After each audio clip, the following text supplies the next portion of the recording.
हुआ एक ही नर ऐसा, रण में कुटिल काल सम क्रोधी, तप में महासूर्य जैसा। ये भगवान परशुराम जी के लिए उन्होंने लिखा।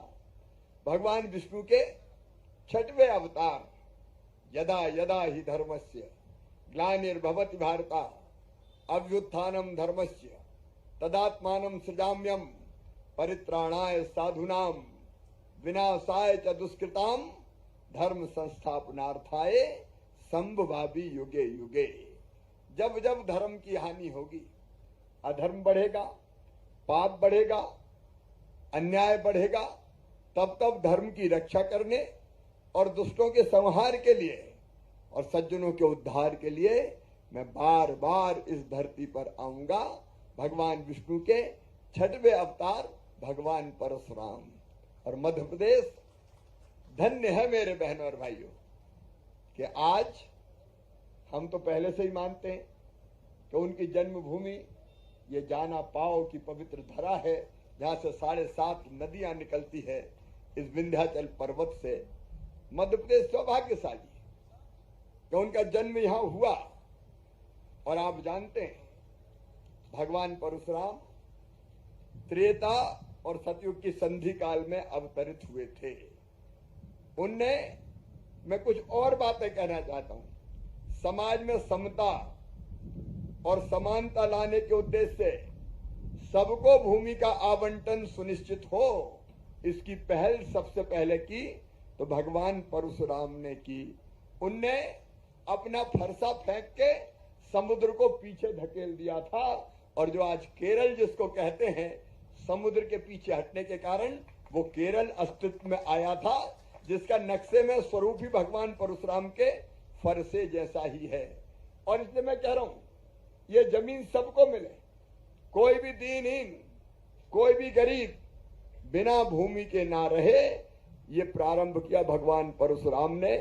मध्य प्रदेश पे हमने अभी तय किया है, ये हमारा संकल्प है कि मध्य प्रदेश की धरती पर कोई गरीब रहने की जमीन के बिना नहीं रहेगा, हर एक को जमीन का टुकड़ा दिया जाएगा। और इसके लिए यहाँ कलेक्टर कमिश्नर हमारे सारे हैं।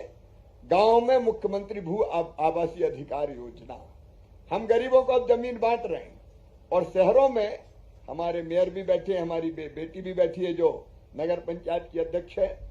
हमने तय किया है कि जो गरीब जहां है उसको वहां पट्टे देके जमीन का मालिक बनाएंगे, और अगर जगह कम पड़ी तो मल्टी स्टोरी बना के भी गरीब को घर देंगे, बिना गरीब के नहीं रहने देंगे।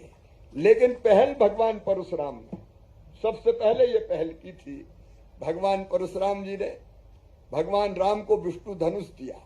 भगवान परशुराम ने द्वापर में भगवान कृष्ण को सुदर्शन चक्र दिया। देववृत भीष्म के गुरु भी भगवान परशुराम ही है।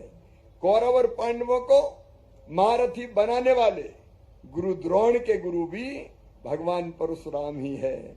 और आप सब जानते होंगे, नहीं तो मैं बता रहा हूं, अर्जुन के दिव्यास्त्र सहित अर्जुन को भी ब्रह्मास्त्र का ज्ञान अगर किसी ने दिया तो गुरु द्रोणाचार्य, और उनको दिया भगवान परशुराम ने। भगवान परशुराम शस्त्र और शास्त्र दोनों के ऐसे ज्ञाता थे कि सचमुच में आज के युग में चमत्कार जैसे ही लग रहा है। और इसलिए भगवान परशुराम के चरणों में मैं बारंबार प्रणाम करता हूं। ये बात सही कही कि भगवान परशुराम सबके, सब समाज समाये हुए हैं, किसी एक समाज के नहीं है। हाँ, इतना जरूर कहूंगा ब्राह्मण समाज के लिए, देव एक गुण धनुष हमारे, 9 गुण परम पुनीत तुम्हारे। ये ब्राह्मणों के बारे में कहा है कि 9 गुण ब्राह्मणों में, और वो 9 गुण है ऋजु, तपस्वी, संतोषी, क्षमाशीलो जितेंद्रिया, दाता सुरो दयालुष, ब्राह्मणो नव वीरगुणे। ये 9 गुण ब्राह्मणों में सरल हो, तप करने वाला हो, मेहनत की कमाई पर संतुष्ट रहने वाला, क्षमा करने वाला, इंद्रियों को वश में रखने वाला, दान करने वाला, बहादुर हो, सब पर दया करने वाला, और अंतिम ईश्वरीय सत्य का ज्ञाता। ब्रह्म जानाति ब्राह्मणा, जो ब्रह्म को जानता हो वही ब्राह्मण है। और इसलिए आज सब ब्राह्मण देवताओं को भी मैं प्रणाम करता हूं। हम सब एक हैं, हम जातियों में विश्वास नहीं रखते, सारा भारतवर्ष एक है। लेकिन कुछ का मैं बताना चाहता हूं। भारत में धर्म, अध्यात्म, ज्ञान, विज्ञान, योग, आयुर्वेद, परंपरा, संस्कृति, इन सबको श्रुति और स्मृतियों के माध्यम से बचाने का काम किया है तो ब्राह्मण विद्वानों ने किया है। ये इतिहास है, ये इतिहास, ये सच्चाई है। हवन, यज्ञ, शस्त्र, शास्त्र, अनुसंधान, योग, चिकित्सा, ये इनके बिना बचती नहीं, ये सत्य है।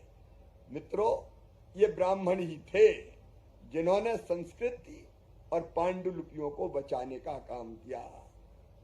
आप जानते, महाभारत के रचयिता भगवान वेद व्यास और तुलसीदास जी महाराज, सिया राम मैं सब जग जानी, करहूं प्रणाम जोर जुग जानी।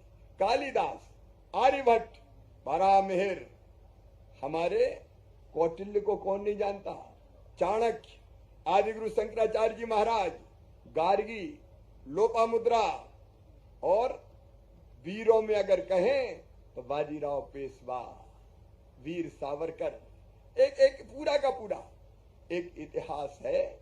और इसलिए मैं इस ब्राह्मण परंपरा को भी शीश झुकाकर प्रणाम करता हूं, नमन करता हूं। ये परंपरा निरंतर चंद्रशेखर आजाद, बाल गंगाधर तिलक, गोपाल कृष्ण गोखले, मदन मोहन मालवीय और प्रथम स्वतंत्रता संग्राम में पहली गोली भी चलाई तो मंगल पांडे, पूरा एक इतिहास। शस्त्र की जरूरत पड़ी तो शस्त्र और शास्त्र की जरूरत पड़ी तो शास्त्र। और इसलिए हमारा धर्म और संस्कृति बढ़ती रही। हमारे राष्ट्रीय गान जन गण मन के रचयिता रविंद्रनाथ टैगोर और वंदे मातरम के रचयिता बंकिम चंद्र चट्टोपाध्याय, ये ब्राह्मण परंपरा से ही आते हैं। माखनलाल चतुर्वेदी, मुझे तोड़ लेना बनमाली, उस पथ पर तू देना फेंक, मातृभूमि पर शीश चढ़ाने, जिस पथ जाएं वीर अनेक।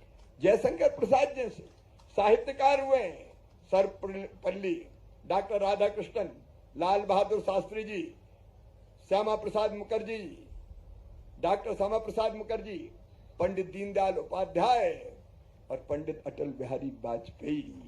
इस परंपरा को भी आप राजनेताओं में, आप इस परंपरा को भी देखिए।